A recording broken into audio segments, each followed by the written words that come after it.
اشہر حج شوال مکرم، ذی القعدہ اور ذی الحجہ قرآن کی آیتوں سے نظر آتا ہے کہ اللہ یہ چاہتے ہیں کہ ان 3 ماہ کو سیدنا ابراہیم کے نام سے منایا جائے۔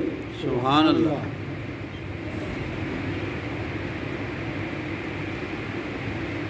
اللہ کے برگزیدہ بندے ہیں اور ہمیں اس پر اللہ نے عزت بخشی ہے کہ ہم انہی کی ملت پر ہیں، ہم ملت ابراہیمی پر ہیں، اور یہ اللہ کے وہ برگزیدہ بندے ہیں۔ سیدنا ابراہیم علیہ السلام اللہ نے جن کو بڑی عزتوں سے نوازا ہے، آپ اس بات سے جو ابھی میں آگے نقل کروں گا اندازہ لگا سکتے ہیں کہ اللہ کی نگاہ میں وہ کتنا عزت والے ہیں۔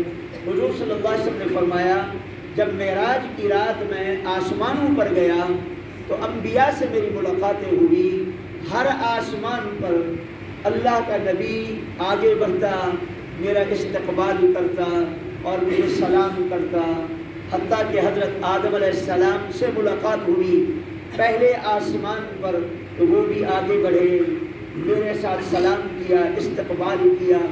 چلتے چلاتے حضور صلی اللہ علیہ وسلم نے فرمایا میں 7ویں آسمان پر پہنچا تو وہاں بیت المعمور ہے، جیسے ہمارا بیت اللہ ہے ایسے 7ویں آسمان پر اللہ نے بیت المعمور بنایا ہے جو فرشتوں کا قبلہ ہے۔ تو وہاں ایک بندے کو میں نے دیکھا، وہ گوٹ لگا کر اس بیت المعمور کا سہارا پکڑ کر یوں بیٹھے تھے۔ تو حضرت جبرائیل امین نے مجھے کہا آپ آگے بڑھیے اور آپ ان سے ملاقات کیجئے، آپ ان سے ملیے۔ تو حضور صلی اللہ علیہ وسلم نے فرمایا میں آگے بڑھا، میں ان سے ملا اور ملاقات ہوئی۔ تو میں نے پوچھا یہ کون ہے؟ تو حضرت جبرائیل امین نے کہا یہ آپ کے دادا حضرت ابراہیم علیہ السلام۔ سبحان اللہ، سبحان اللہ۔ ایک بندے کو زندگی کس طرح گزارنی چاہیے؟ ہم تو بڑی ہواؤں میں پھرتے ہیں۔ آج جمعے کا دن ہے، پتہ نہیں کتنے لوگ ہوں گے جو 7ویں دن آج مسجد میں آئیں گے، بڑے خوش نصیب ہوں گے جو سارے دن ہی مسجدوں میں آتے رہے، اور کتنے ہم میں ایسے بیٹھے ہوں گے جن کو ایک دن مسجد آنا نصیب ہوا اور دوسرے دن نہ ہوا، کسی مصروفیت سے نماز با جماعت رہ گئی، پتہ نہیں کیا ہو گیا۔ ہم اسی کو بڑا دین سمجھ رہے ہیں،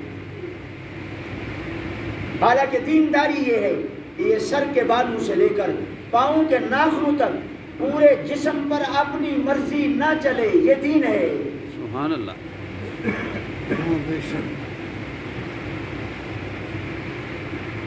ہم سر کے بال کٹواتے ہیں اپنی مرضی سے، ناخن کاٹتے ہیں اپنی مرضی سے، سارے جسم پر ہے اپنی مرضی، اور اللہ یہ چاہتے ہیں کہ ہر انسان میرا اس طرح بندہ بن کے زندگی گزارے جیسے سیدنا ابراہیم نے گزاری ہے۔ واہ واہ، سبحان اللہ۔ اور وہ اتنے عزت والے ہیں سیدنا ابراہیم علیہ السلام۔ آپ کے ہاں میرے ہاں کی بات نہیں ہے کہ صرف مسلمانوں میں عزت والے ہوں گے، یہودی ان کی عزت کرتے ہیں اور وہ کہتے ہیں حضرت ابراہیم ہم میں سے تھے، نصرانی ان کی عزت کرتے ہیں، وہ کہتے ہیں حضرت ابراہیم ہمارے ہیں، مشرکین مکہ وہ کہتے تھے نہیں نہیں ابراہیم علیہ السلام ہمارے تھے، حضور صلی اللہ علیہ وسلم آئے، انہوں نے کہا نہیں نہیں ابراہیم علیہ السلام ہمارے ہیں۔ اتنا عزت ہے کائنات میں۔ اللہ نے اس کے جواب میں قرآن اتارا، ما کان ابراہیم یہودیا، ابراہیم علیہ السلام یہودی نہیں تھے، ولا نصرانیا، نہ نصرانی تھے، ولکن کان حنیفا مسلما وما کان من المشرکین، وہ مشرکین میں سے بھی نہیں تھے۔ لہٰذا ان کو کوئی حق نہیں ہے کہ یہودی کہتے پھریں کہ ابراہیم ہمارے ہیں، نصرانی کہتے پھریں کہ ابراہیم ہمارے ہیں، اور مشرکین مکہ کہتے رہے کہ ابراہیم ہمارے ہیں۔ قطعاً نہیں ہے۔ میں اللہ کہتا ہوں وہ مسلمان تھے، فرما بردار تھے، وہ ان کے ہیں جو اپنے آپ کو مسلمان کہلواتے ہیں۔ سبحان اللہ۔ ہمارا ایک مزاج بنے، ناراض نہ ہونا، اور یہ دکھتی رگ پر ہاتھ ہے، وہ یہ ہے ہم اپنے بڑوں کے تذکروں پر خوش ہو جاتے ہیں، ان کی زندگی اختیار نہیں کرتے۔ یہ بڑا دھوکہ ہے، یہ بڑا مغالطہ ہے۔ یہ اللہ کی برگزیدہ ہستی، قرآن نے ان کے لیے کیا کیا جملے کہے ہیں؟ وَمَنْ يَرْغَبُ عَنْ مِلَّةِ إِبْرَاهِيمَ إِلَّا مَنْ سَفِيَ نَفْسَهُ، ملت ابراہیمی سے اعراض، ملت ابراہیمی سے منہ کون موڑے گا؟ اللہ کہتے ہیں اِلَّا مَنْ سَفِيَ نَفْسَهُ، اس کا آسان ترجمہ کر دیتا ہوں، اللہ کہہ رہے ہیں وہ ملت ابراہیمی سے دور بھاگے گا جو بے وقوف ہے۔ وَلَقَدِ اسْتَفَيْنَاهُ فِي الدُّنْيَا، اللہ کی قسم یہ اتنا بڑی عزت کا جملہ ہے، کائنات کی بادشاہت بھی اس جملے کے ایک حرف پر قربان ہو جائے۔ اللہ کہتے ہیں اسْتَفَيْنَاهُ فِي الدُّنْيَا، میں نے اس دنیا میں ان کو اپنے لیے چن لیا تھا، وہ میرے تھے میں ان کا تھا۔ سبحان اللہ، سبحان اللہ۔ اب یہ کوئی نہیں پوچھے گا کہ وجہ کیا ہے، وہ اتنا عزت کیوں پا گئے؟ جد الانبیاء کا لقب، بلکہ اگلی بات سنو، حضرت ابراہیم علیہ السلام کے آنے کے بعد اللہ تعالی نے جتنے انبیاء بھیجے وہ انہی کی نسل سے بھیجے ہیں۔ سبحان اللہ۔ اور قرآن نے اس کا ذکر کیا ہے، ہم نے تجھے سارے جہان کے لوگوں کا امام بنا دیا۔ یہ قرآن کی آیت کو میں نے ترجمہ کیا ہے۔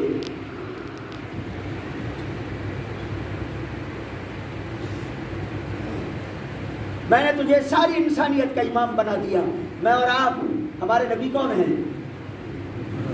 اچھا آپ بھی بول دیا کریں، میں تو سارا دن بول بول کے میرے گلے میں بھی درد ہوتا ہے، ایک جگہ سے اٹھ کے آتا ہوں دوسری جگہ بیٹھ جاتا ہوں۔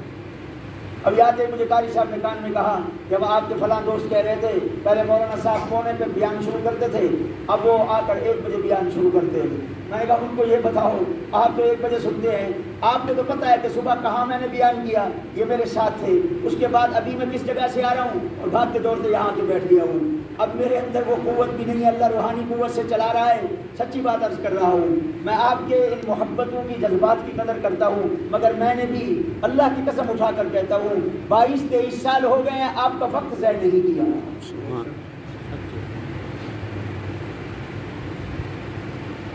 میرے اور آپ کے نبی کون ہیں؟ حضرت محمد رسول اللہ صلی اللہ علیہ وسلم۔ اور ان کے جد امجد کون ہیں؟ حضرت ابراہیم۔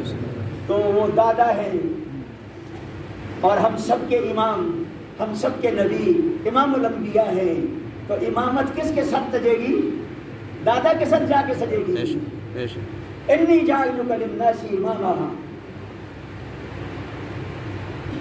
چلو آپ اس کو یوں سمجھیں، اس مصلی پر کھڑا ہو گیا وہ بڑی عزت والا ہے، ایک مسجد کا امام ہے وہ بڑی عزت والا ہے، لوگ اس سے محبت کر رہے ہوتے ہیں، شرط یہ ہے وہ امام متقی ہو، نیک ہو، اللہ کے تعلق والا ہو، تو لوگ پتہ نہیں کتنا اس پر قربان ہو رہے ہوتے ہیں کہ جس کو اللہ کہے میں نے تجھے قیامت تک کی انسانیت کا امام بنا دیا، اس کی عزت کو کس طرح میں تولو گے؟ سبحان اللہ، سبحان اللہ۔ انی جاعلک للناس اماما، بڑی عزت ہے، میں اور آپ نہیں کہہ رہے ہیں، کائنات کا بادشاہ کہہ رہے ہیں انی جاعلک للناس اماما قال ومن ذریتی، انہوں نے فوراً کہہ دیا اللہ مجھے تو امام بنا دیا، میری اولاد میں سے بھی چن لے۔ قال لا ینال عہد الظالمین، اللہ نے فوراً کہہ دیا ٹھیک ہے آپ کے ساتھ یہ وعدہ ہے، مگر جو آپ کی نسل میں ظالم آئے گا اس کو یہ چیز نہیں ملے گی۔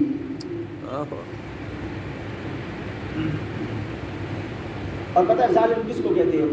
ظالم اس کو کہتے ہیں جو کسی کا حق چھین لے، یہ ظالم ہے، جو کسی کا حق چھین لے وہ ظالم ہے۔ میرا حق کو چھین لے تو میں چیختا ہوں، آپ کا حق کو چھین لے آپ چیخیں گے، یہ ایک فطرتی بات ہے۔ اور ناراض نہ ہونا، ہم سارے ظالم ہیں، ہم نے اللہ کا حق بھی چھینا ہوا ہے، اس نبی کا حق بھی چھینا ہوا ہے۔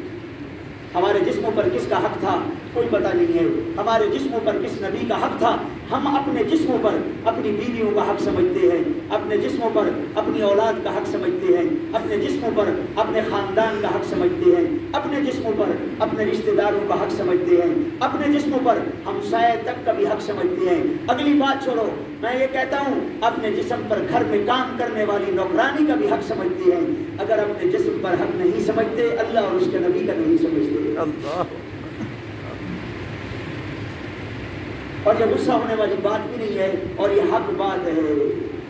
میں نے کب کہا ہے کہ میرے جسم پر تیرا حق ہے، جو تو چاہے گا وہ کروں گا، تیرے نبی کا حق ہے جو وہ کہے گا میں وہ کروں گا۔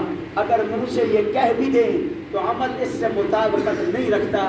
سیدنا ابراہیم نے یہ جملے کہہ دیے تھے، میرے اس جسم پر میرا اپنا بھی کوئی حق نہیں ہے۔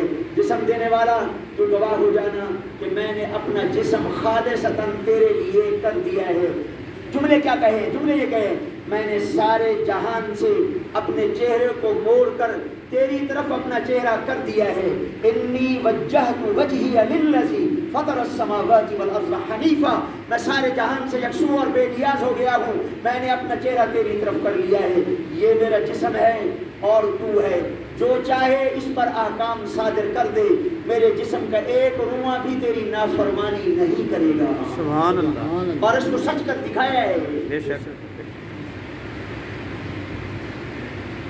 اور اللہ چاہتے ہیں ہر انسان اس طرح ہو، اور یہ اس کا حق ہے، ہم اس کے بندے ہیں۔ میرے جسم پر سب سے پہلا حق میرے رب کا ہے، اس نے مجھے جسم عطا کیا ہے، پھر اس کے نبی کا ہے کہ اس نے اس جسم کی سچی رہنمائی کر دی ہے۔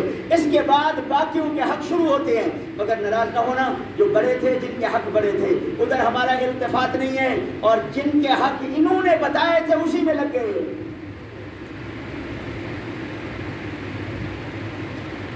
تو ایسے نہیں کہا انی جاعلک للناس اماما، میں نے سارے جہان کی امامت کا تاج آپ کے سر سجا دیا ہے۔ یہ بڑی عزت کے کلمات ہیں، اور میں آپ ملت ابراہیمی پر ہے۔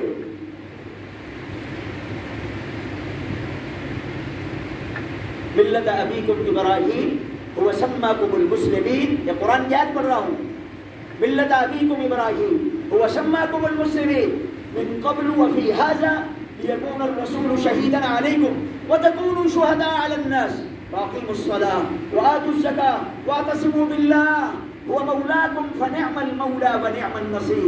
تم بھی اللہ کے دامن کو اس طرح تھام لو، اس کی رسی کو اس طرح مضبوطی سے پکڑ لو جس طرح سیدنا ابراہیم نے پکڑا تھا۔ جس نے اللہ کے دامن کو پکڑ لیا، تھام لیا، اس کی رسی کو مضبوطی سے پکڑ لیا، اب اللہ کہہ رہے نعم المولا ونعم النصیر، مبارک ہو اس بندے کو جس کا اس نے دامن پکڑا ہے، اسے وہ مولا ملا ہے، وہ مالک ملا ہے جس کا اس نے دامن پکڑا ہے، کہ دامن پکڑنے والے کو اس پر ہزاروں مبارکیں ہوں۔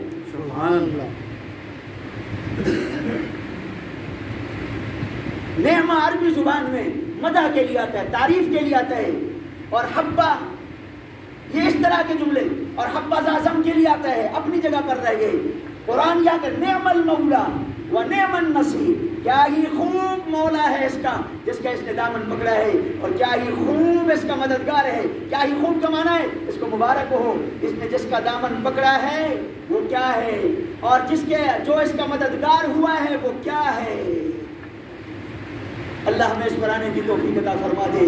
کسی کے دامن نہ پکڑو، یہاں پکڑو، کسی کی رسیاں نہ پکڑو، اللہ کی رسی کو مضبوطی سے پکڑو جس کی قرآن رہنمائی کر رہا ہے۔ اور سیدنا ابراہیم علیہ السلام کی طرح تم بھی اپنے جسم کو اللہ کے سپرد کر کے کہہ دو، انہوں نے بھی کہہ دیا تھا انی وجہت وجہی للذی فطر السماوات والارض حنیفا۔ ناراض نہ ہونا، ہم نماز میں چہرہ اس کی طرف کر دیتے ہیں اور باہر نکل کر چہرے کہیں اور ہو جاتے ہیں۔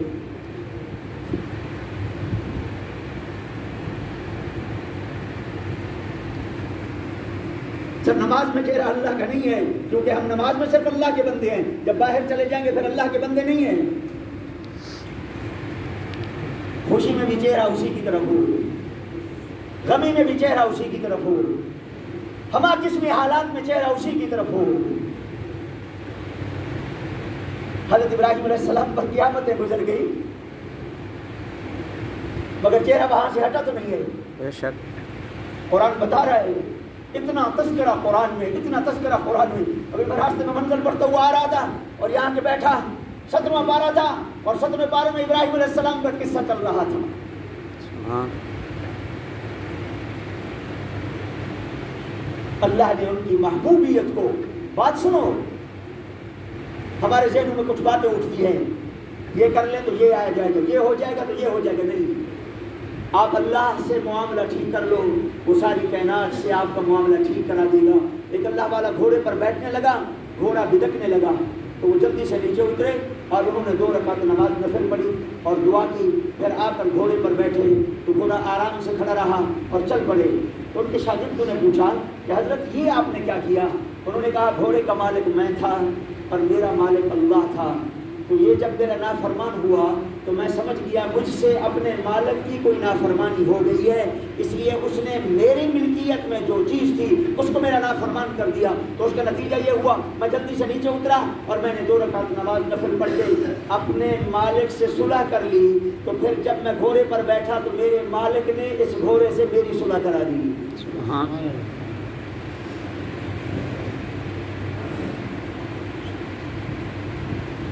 تو ہمارا چہرہ صرف نماز میں اللہ کی طرف نہیں ہونا چاہیے، نماز میں تو ہے ہی، اللہ کی طرف ہو کر کے ہم سارے جہان سے بے نیاز ہو گئے، ہاتھ باندھ کے نماز میں کھڑے ہو گئے کہ اللہ دنیا میں جتنے مجرم ہیں ان کے ہاتھ باندھے جاتی ہے، اور میں اتنا بڑا مجرم ہوں میں بھی ہاتھ باندھ کر تیرے سامنے کھڑا ہوں، اور دنیا کے جتنے مجرم ہیں ان کے ہاتھ باندھے جاتے ہیں مگر وہ ہاتھوں کو حرکت دے سکتے ہیں، میں تو اتنا بڑا ظالم اور مجرم ہوں کہ میں ہاتھ باندھ کے کھڑا ہوں اور میں ہاتھوں کو حرکت بھی نہیں دے سکتا۔ اللہ کے سامنے کھڑے ہو گئے اور چہرہ اس کی طرف کر دیا، سارے جہان کی طرف پیٹھ ہے۔ تکبیر تحریمہ میں کیا کہا؟ ذرا میری طرف دیکھنا، یہ دونوں ہاتھ اٹھائے آپ نے تو کیا کہا؟ کیا کہا؟ پہلے یوں اشارہ کیا، کیا مانا؟ ہر چیز میری پیٹھ کے پیچھے ہے، اللہ اکبر، میں اپنا چہرہ تیری طرف کر رہا ہوں۔ سبحان اللہ۔ تو جیسے نماز میں ہمارا چہرہ اللہ کی طرف ہے، اس طرح باہر کی زندگی میں ہمارے چہرے اللہ کی طرف ہوں۔ حضرت ابراہیم علیہ السلام نے جو کہا انی وجہت وجہی للذی فطر السماوات والارض حنیفا، میں نے اپنا چہرہ اللہ کی طرف کر دیا ہے، تو وہ چہرہ ہر وقت ادھر ہی رہا۔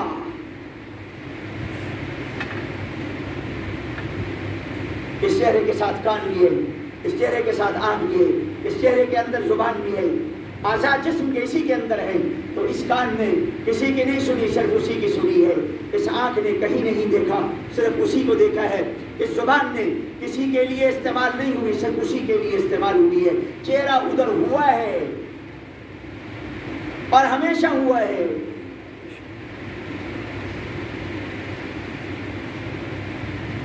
اللہ ہمارے چہرے بھی ہر جگہ اپنی طرف پھیر دے۔ آمین۔ اللہ کی نافرمانیاں نہ کیا کرو، فرما برداری پر آ جاؤ، یہ بہت غضبناک چیز ہے، خطرناک چیز ہے۔ اللہ کے نبی نے ایک صحابی سے کہا کہ اے میرے صحابی، اللہ کی نافرمانیاں نہ کرنا، اس لیے کہ اللہ کی نافرمانی سے اللہ کا غضب نازل ہوتا ہے۔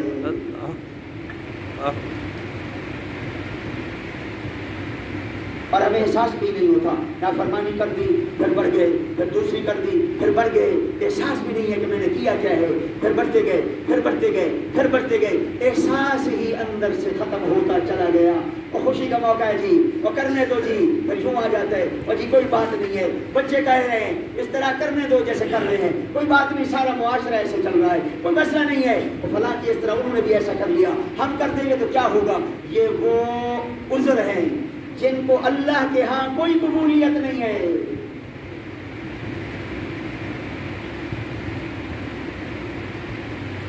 اس بندے کے تذکرے کیوں ہو رہے ہیں؟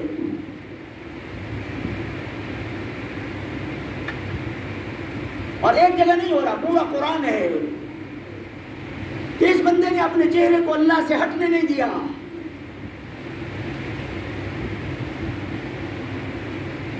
بادشاہ وقت مخالفت پر آیا، اپنے چہرے کو اللہ سے نہیں پھیرا، کچھ ہو گیا اپنے چہرے کو اللہ سے نہیں پھیرا، آگ میں پھینک دیے گئے اپنے چہرے کو اللہ سے نہیں پھیرا، آگ میں جب پھینکے گئے اطمینان قلبی کتنا تھا، اطمینان دل میں کتنا تھا، جس منجنیق پر حضرت ابراہیم علیہ السلام کو بٹھا کر آگ میں پھینکنے کے لیے استعمال کیا گیا، جب اس منجنیق پر آئے سامنے آگ کا اتنا بڑا علو ہے، ابراہیم علیہ السلام کو یہاں بٹھایا گیا تو ان کو نیند آئی۔ اللہ سبحان۔ اور روایات میں ہے یشفقون الملائکہ، آسمان کے فرشتے کانپنے لگے، یشفقون الملائکہ، فرشتے کانپنے لگے، فرشتے کانپنے لگے، الان یرما، یہ ابھی گئے آگ میں، الان یرما، یہ ابھی گئے آگ میں، ابھی گئے آگ میں۔ حضرت جبرائیل امین تو بول ہی پڑے، انہوں نے کہا یا اللہ ایک ہی تو بندہ ہے جو تیرا نام لینے والا ہے، باقی نمرود کا طوطی بولتا ہے، ساری دنیا پر اسی کی بادشاہت ہے، لوگ بتوں کو سجدہ کر رہے ہیں، ایک بندہ ہے اور وہ آگ میں جانے والا ہے۔ اور ساری خاموشی ہے۔ اللہ نے کہا اچھا، انہوں نے کہا جی ہاں، کہا اچھا تم خود چلے جاؤ حضرت ابراہیم علیہ السلام کے پاس، اگر ان کو تمہاری مدد کی ضرورت ہے تو ان کے پاس جا کر گزارش کر دو۔ تو حضرت ابراہیم امین تھے، بڑے قوت والے ہیں، وہ آئے سامنے اور ابراہیم علیہ السلام کو جگایا اور جگا کر کہا آگ ہے آگے، آپ آگ میں جا رہے ہیں اور میں حاضر ہوں، میرے لیے کوئی خدمت؟ حضرت ابراہیم علیہ السلام نے کہا خود آئے ہو یا اللہ نے بھیجا ہے؟ انہوں نے کہا میں آیا خود ہوں۔ تو انہوں نے کہا مجھے آپ کی کوئی ضرورت نہیں ہے، آپ حج گئے، تم کیا درمیان میں آ گئے ہو؟ میں نے ساری زندگی مشقتیں اٹھائی تھی کہ کون سا وہ دن آئے گا کہ اپنی جان بھی اس کے نام لگاؤں گا، آج اس جان کے دینے کا وقت آیا اور تم حائل ہو گئے ہو، ہٹ جاؤ، مجھے جانے دو۔ اللہ اگر تل گئے ہیں، یہ تک لفظی ترجمہ کر رہا ہوں، اگر اللہ نے فیصلہ کر لیا ہے میرے مارنے کا تو میں نے بھی فیصلہ کر لیا ہے اس کے نام پر جان لگانے کا۔ سبحان اللہ۔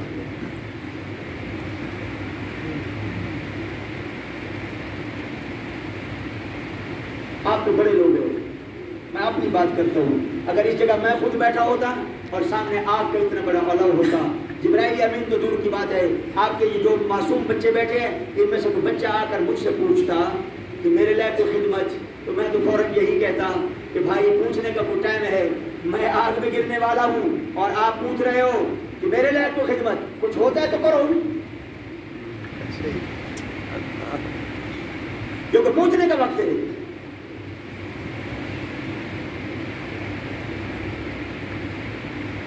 ایسے قرآن نہیں کہہ رہا، ان کی تفصیلات تو اپنی جگہ ہیں گی، ساری دنیا کی امامت کا تاج سر پر ایسے نہیں سجا دیا گیا، اتنی عزت کے ساتھ نام لیا جا رہا ہے، یہ اتنے بڑے کلمات ہیں، یہ کوئی معمولی کلمات نہیں ہے، یہ وہ بندہ سمجھتا ہے جس کی نگاہ عربی گرامر پر ہے کہ اللہ جسے کہہ رہے ہیں اصطفیناہ فی الدنیا، میں نے ان کو دنیا میں اپنے لیے چن لیا تھا۔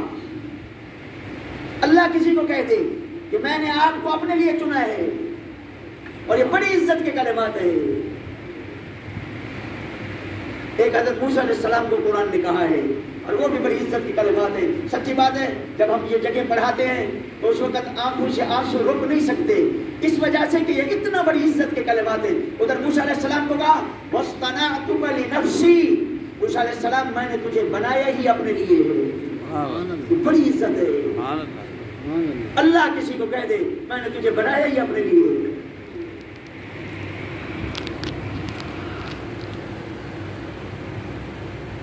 اجتبیناہ وہدیناہ الی صراط مستقیم، یہ بڑی عزت کے کلمات ہیں جو حضرت ابراہیم علیہ السلام کے لیے کہے گئے، ہم نے انہیں چن لیا، ہم نے ان کی رہنمائی کر دی سیدھے راستے کی طرف۔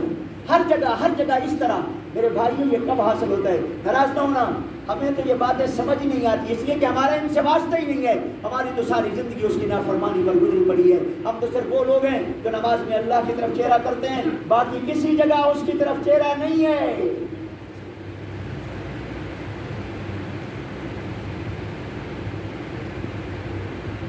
نہ خوشی میں نہ غمی میں، نہ گھر کی زندگی میں نہ باہر کی زندگی میں، نہ دفتر کی زندگی میں نہ بازار کی زندگی میں، ہمارا تو کہیں بھی چہرہ اس طرف نہیں ہے۔ اللہ من رحم ربی، ہاں اللہ جس پر رحم فرما دے وہ اور بات ہے۔ اور یہ وہ لوگ تھے ان کے چہرے کسی صورت میں بھی اللہ سے ہٹنے نہیں پائے۔ قیامتیں گزر گئی اس بندے پر، باپ نے گھر سے نکال دیا، قرآن بتا رہا ہے تب بھی چہرہ اللہ سے نہیں پھرا۔ واجرنی ملیہ قال سلام علیہ سأستغفر لك ربی انه كان بی حفیہ۔ ابا حضور ٹھیک ہے کوئی بات نہیں ہے، آپ اتنے بڑے ناراض ہو گئے، آپ مجھے نکالنے پر آ گئے، کوئی نہیں، میں جانے کے لیے تیار ہوں، میں آپ کو چھوڑ سکتا ہوں، اللہ کو نہیں چھوڑ سکتا۔ یہ کہنا آسان ہے،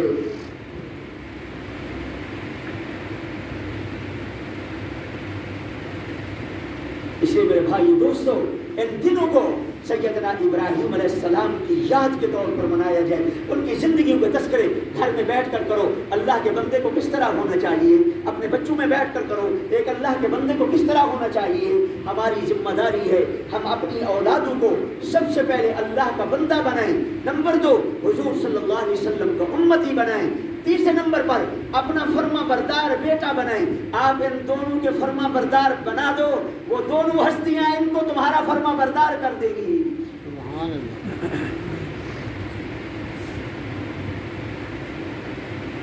تو ایک مسلمان کی زندگی کیسی ہونی چاہیے؟